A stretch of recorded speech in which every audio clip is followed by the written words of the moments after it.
Kapatid, pag wala sa wisyo, pag wala sa alignment yung ginagawa mo sa kalooban ng Diyos, magiging balisa at mawawala ang kapayapaan mo dyan. Ma-out of focus ka. Tandaan nyo ho, ang isang tao ho na nakafocus sa ginagawa niya, kahit may mga distraction sa likod, wala akong makakapigil sa ginagawa niya kasi nakafocus siya. Amen ho ba?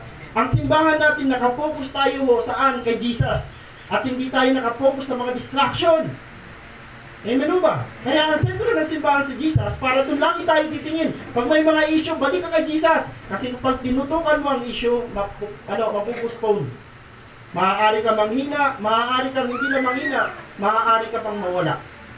Focus ka kay Jesus Christ. Ituturo sa iyo ng Panginoon yung salitang magpatuloy at tapusin mo yung iyong lakbayin. At paalala, hindi madali ang pumili lalo na kung ang mga pagpipilian ay magkakasing halaga. Hindi madali. Tama? Paano kung dumating sa time na anak at asawa mo, nandun pareho sila 50-50? At pinapipili ka ng doktor kung sino ang pipiliin mo mabuhay, pareho mo na gayon. Mahirap yun. Tama? Mahirap yun. Hindi madali ang pumili lalo na kung ang mga pagpipilian ay magkakasing halaga.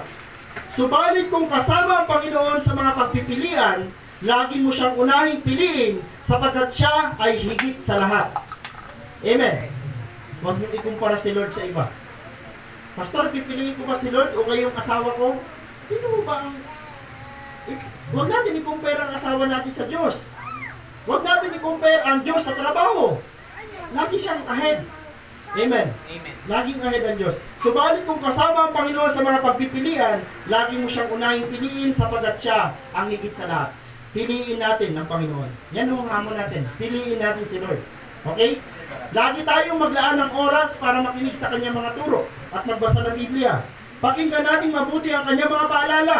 Katulad ni Jesus Christ kay Martha, pinaalalahanan ng Panginoon si Martha, Martha, piliin mo yung mas mahalagang bagay kaysa sa ginagawa mo. Last, ituloy lagi natin siya bilang pinakamahalagang bagay na mayroon tayo na dapat huwag mawala sa ating buhay. Si Jesus ang pinakamahalagang bagay na mayroon sa iyo na huwag mong wawalain.